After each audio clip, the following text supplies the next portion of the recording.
নমস্কার বন্ধুরা, আজকে আমরা শিখব ভগ্নাংশ থেকে শতকরা প্রকাশ করো। এটা কি করে এটা শিখব। প্রথম আমরা শতকরার বেসিক জিনিসগুলো শিখতেছি। শতকরা কি করে করতে হয়, শতকরা জিনিসটা কি, এগুলোকে শিখে নিই। তারপর আমরা শতকরার অঙ্কে আমরা প্রবেশ করব। লাভ ক্ষতি, হ্যাঁ, এই সমস্ত অঙ্কে আমরা প্রবেশ করব। যারা যারা সামনে এক্সামে ওয়েস্ট বেঙ্গল পুলিশি পরীক্ষা আছে, তোমরা অবশ্যই আমার চ্যানেলটি সাবস্ক্রাইব করবেন, ইউটিউবে আছে। যাই হোক, শুরু করি। তো এখানে 6/25 মানে 25 ভাগে 6 ভাগ, 6/25, এটাকে শতকরায় নিয়ে আসতে হবে।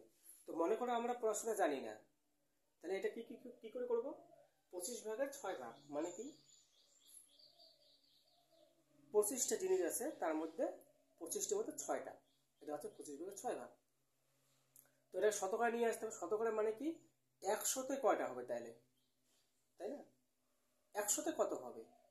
মনে করো 25 টাকায় 6 টাকা, তাহলে 100 টাকার মধ্যে কয় টাকা?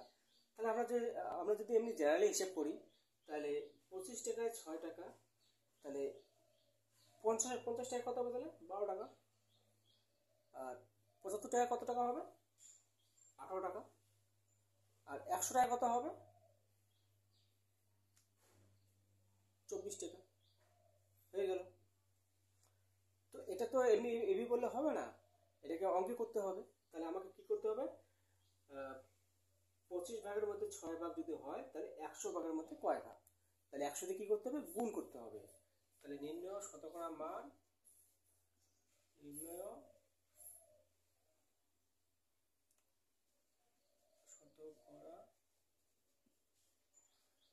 মান, উপরে 6 নিচে 25 গুণ 100। এবার 100 দিয়ে গুণ করছি আমরা, 4 25-এ 100, 4 6 24, 24%। এই যে এটা হলো ভগ্নাংশ থেকে শতকরায় প্রকাশ। এটা কি আছে? বি নাম্বার কি আছে? 2 সমস্ত 1/2। এটাকে আমরা কি করব?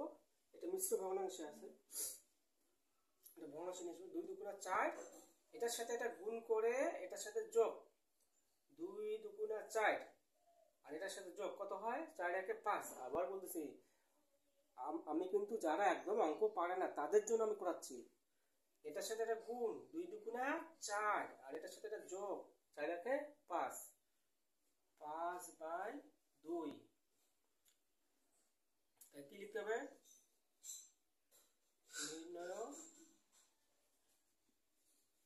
শতকরা মান 5/2 গুণ 100, 50। কত হচ্ছে? 5 5 25, 5 5 25, আর এই একটা শূন্য, এত পার্সেন্ট। যেহেতু আমরা শতকরা নিয়ে আসতেছি, 100 দিয়ে গুণ করছি, তার জন্য পার্সেন্টটা দিতেই হবে। ঠিক আছে, এই গেল। এবার সি নাম্বারটা,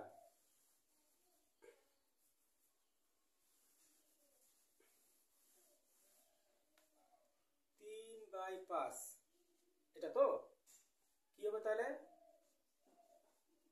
নির্ণয় শতকরা মান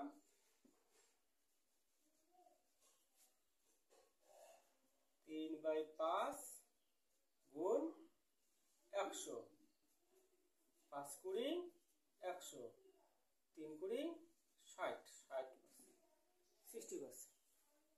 তো এটা যদি আমরা আসি, দেখো তো 5টার মধ্যে কটা? 3টা। তাহলে 100-এর মধ্যে কটা হবে? চিন্তা করো। তো 5টার মধ্যে 3টা হলে, তো 5 থেকে 100 যেতে কতবার লাগবে? 20 বার। তাহলে একটা 5-এ 3, তা 20টা 5-এ কত হবে? 100।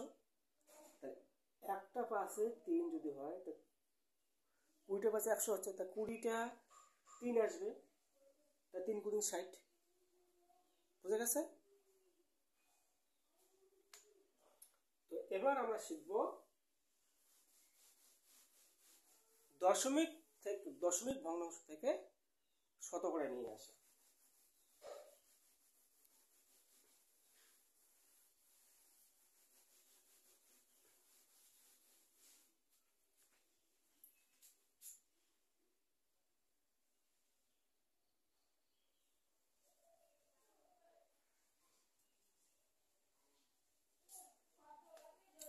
দশমিক ভগ্নাংশ থেকে শতকরা প্রকাশ।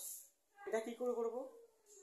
আগেও বলতেছি, আমার ভিডিওটা যদি ভালো লাগে অবশ্যই লাইক, শেয়ার, কমেন্ট করবেন। এবং আমি একটা অঙ্ক, শুধু স্পেশালি অঙ্ক জিএর জন্য আমি ব্যাচ শুরু করবো। যদি অনলাইনে পড়তে চান ফ্রিতে, তাহলে আমি সকাল 7টার সময় প্রতিদিন আমি করাবো। অবশ্যই আপনারা কমেন্ট করবেন। তো এখানে 2.8 মানে 2.8, এটাকে আমরা কিসে নিয়ে আসবো? ভগ্নাংশে নিয়ে, শতকরায় নিয়ে আসবো। তো দশমিক ভগ্নাংশ থেকে শতকরা নিয়ে আসতে গেলে সরাসরি 100 দিয়ে গুণ করলে হয়ে যায়। নির্ণয় শতকরা মান হচ্ছে কি 2.8 into 10 100 2.8 into 100। তো এখানে কি হবে? এখানে দেখো গুণের সময় দশমিক কোন দিকে যায় এটা মনে রাখবো সবাই। গুণের সময় দশমিক এই দিকে যায় আর ভাগের সময় দশমিক এই দিকে আসে। ঠিক আছে? তো একেবারে কটা শূন্য আছে? 2টা শূন্য। যারা অঙ্ক কিছুই জানে না তাদের জন্য। এখানে একেবারে শূন্য কয়টা? 1টা 2টা। দশমিক কোথায় আছে? এইখানে আছে। তো গুণের সময় দশমিক কোন দিকে যায়? এই দিকে যায়। ভাগের সময় দশমিক কোন দিকে আসে? এই দিকে সরে আসে। তাহলে এই দিকে জয়টা শূন্য আছে, মানে এখানে যোগ করা শূন্য, 1টা 2টা, তা 2 ঘর এই দিকে যাবে। তাহলে এখানে দশমিক 1 ঘর 2 ঘর তো নেই, কি দিব? তাহলে এখানে একটা 0 দিব। দেখো 2.8, এই যে দশমিক 1 ঘর, এই যে 1 ঘর 2 ঘর জন্য একটা 0। তাহলে শেষে দশমিক দিলেও হয়, না দিলেও হয়।